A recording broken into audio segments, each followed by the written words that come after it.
বনলৈ পাণ্ডৱৰ প্ৰস্থানৰ লগে লগে তোমাৰো বাক শক্তিয়ে কিয় কৰিলে প্ৰস্থান?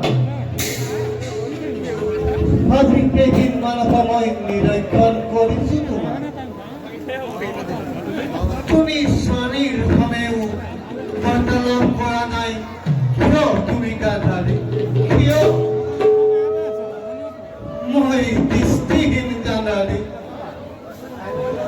শব্দটোৱেই হৈছে মোৰ একমাত্ৰ আশ্ৰয়। সেই আশ্ৰয়ৰ পৰা মোক বঞ্চিত নকৰিবা গাধাৰী।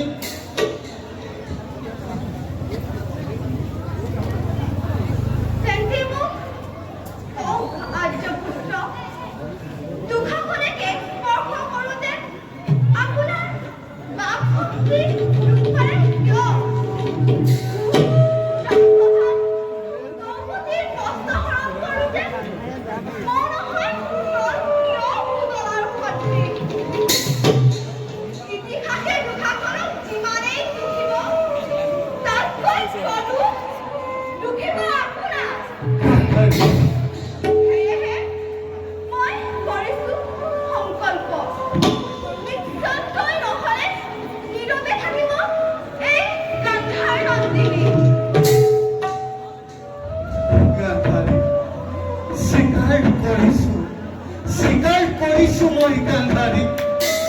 সিদিনা সভাত যি ঘটিছিল ভকত তাৰ বাবে মই প্ৰস্তুত নাছিলো গান্ধাৰী।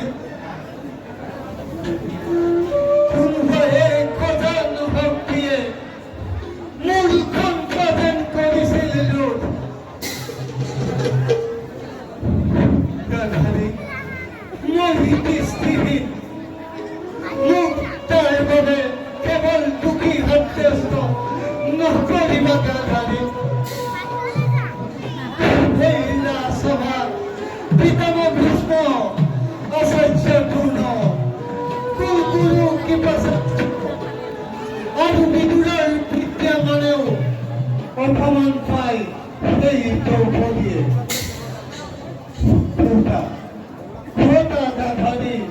ৰাজসভাত দেখোন তেওঁলোকৰ কোনো কথাই নকলে। সৰল যুক্তিৰে নিজৰ ব্যৰ্থনে ঢাকি ৰখাৰ মিঠাতে নগৰী কাৰ্যপুত্ৰ আপুনি ৰধা ৰাজদণ্ড আপোনাৰ হাতত। আপুনি মুখাখনক বন্দী কৰাৰ আজ্ঞা কিয় নিদিলে? ময়ো মাতৃ সন্তানক ভাল পাওঁ অকৃত্ৰিমভাৱে, কিন্তু সন্তানৰ প্ৰতি থকা অন্ধ স্নেহ বোধ শক্তি বিলুপ্ত কৰিলে আপোনাৰ। এজনী অসহায় অবলা নাৰী মুখাখনে কষ্ট হৰণ কৰি চিৰকাললৈ অপমান কৰিলে মোক। ভৱিষ্যতৰ সভ্য সমাজে যেতিয়াই সেই বিদিত অধ্যায় পঢ়িব, তেতিয়া মোৰো নাম উচ্চাৰিত হ'ব আৰ্যপুত্ৰ, যে সেই গোলাম কলংক নাৰী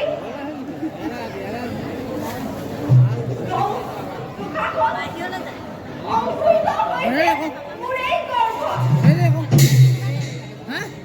নীৰৱে সহ্য কৰি দ্ৰৌপদীৰ সেই অপমান কিয় ঘৃণাযুক্ত কৰিলে গান্ধাৰী?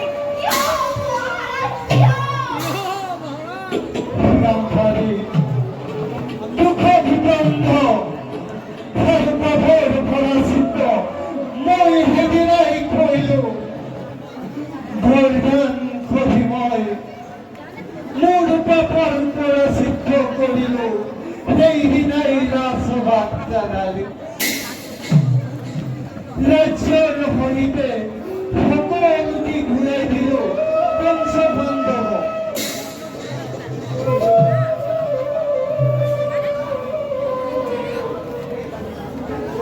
কিন্তু আৰ্যপুত্ৰ দুখীত দণ্ড কি কৰিলে বিভাগ? নিজ পুত্ৰসকলেও দুখাখন দুৰ্যোধন হয় অপৰাধী। অৰ্থহীন ন্যায় শাস্ত্ৰ কি পুত্ৰৰ বাবে আৰ্যপুত্ৰ?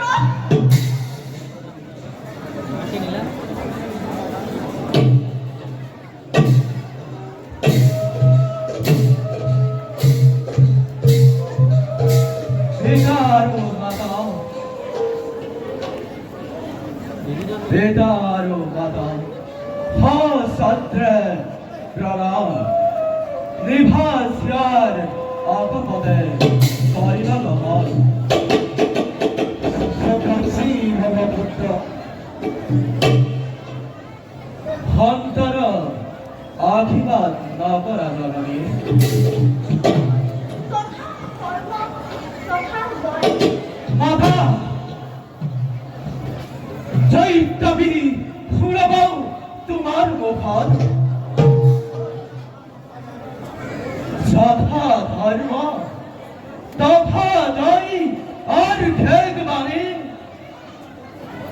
উত্তাপিত রক্ত মন প্রভাবিত হয় প্রদীপ্তরে।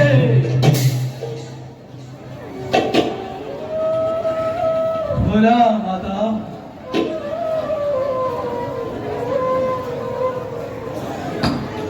এই দৈত্যদানে কদাপিত তেনে আর দেখবারে নকরে শিকার। জগতের পূজা হেই রেখি মরিগলে ধর্মের পরিভাষা যেই করিলে প্রধান এমনি ধর্ম এই দৈত্য ধরে হতবাদ প্রধান করো।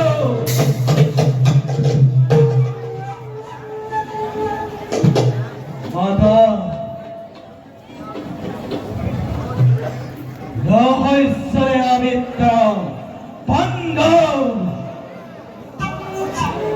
তার লগত সংযোগতা দ্রৌপদ বালা গো এই অহং অহংকারী গৌরম্বিনী কিন্তু কিন্তু মাতা এই দৈত্যধান এই নারীর কদাপিত নখের অধিকার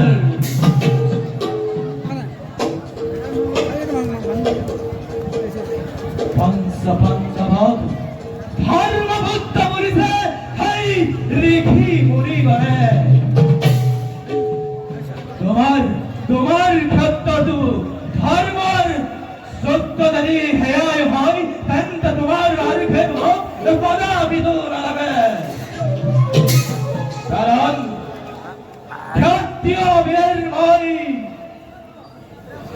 রাজা দৈত্যধান সৌদিঘর রাজ্য সীমা বৃদ্ধি করে প্রজাগণ ভাল ধরে পারে আরো মহিল হত্যর পরে প্রজাগণ রক্ষা করে এই ভক্ত দৈত্যধর ধর্ম আরো ইয়ার পরে নয় এক বিন্দু ভালো বেশত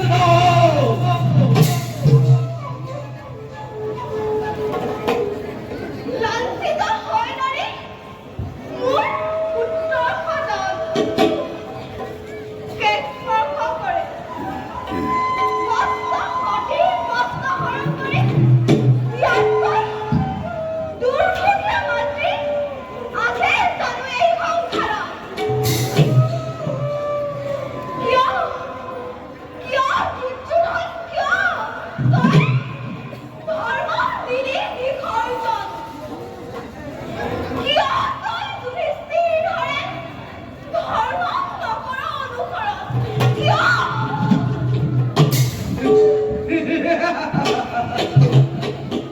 ধর্ম যুধিষ্ঠির ধর্মর সন্তান হয় যদি যুধিষ্ঠির তেন্তে ভোলা মাতা কোন ধর্মর মত লিখা আছে বাধা ফেরত দেশ বদলে করে করে অর্পণ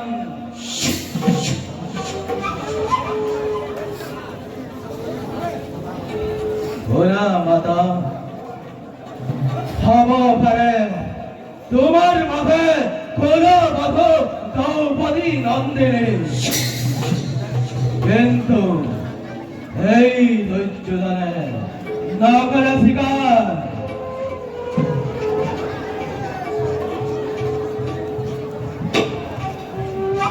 মাতা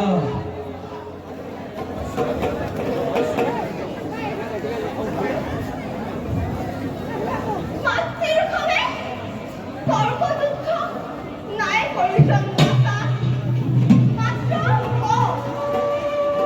কি উদ্দেশ্যৰ হেতু উপস্থিত আজি তই পিতাক মাতা কাষত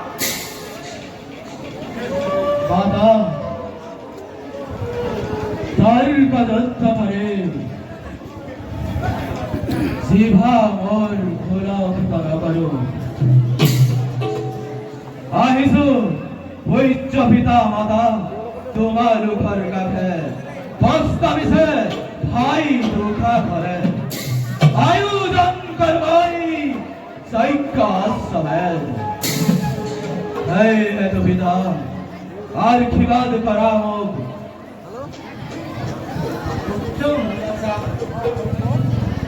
এই ক্ষেত্ৰত অনুমতিৰ নাই প্ৰয়োজন তুমি মাত্ৰ অতি শীঘ্ৰে কাৰ্য সমাধা কৰা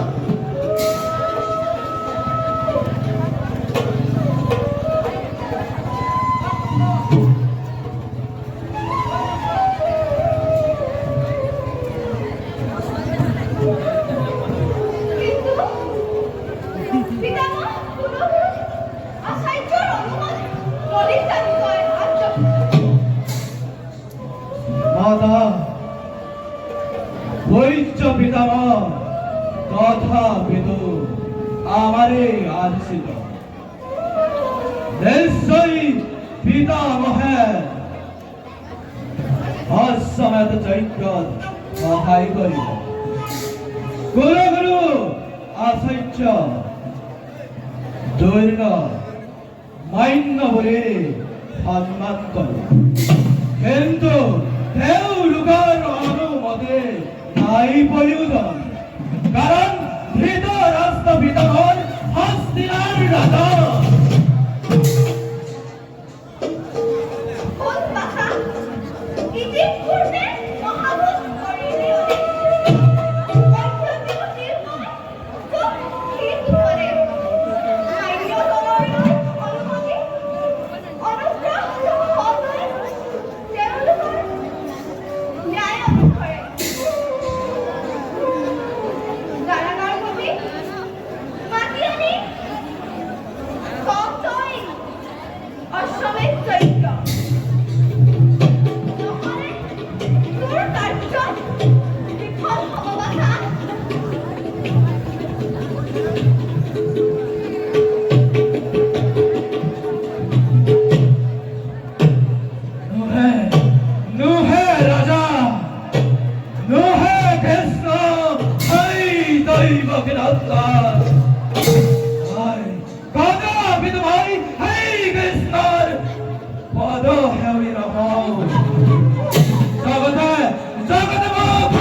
মাতৃ হৈ কিহ কৰা এনে অহিল চিন্তা,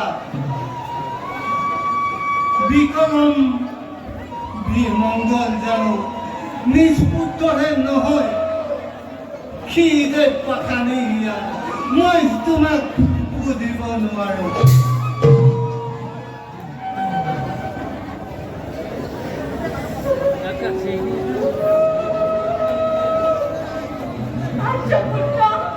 গাধাৰী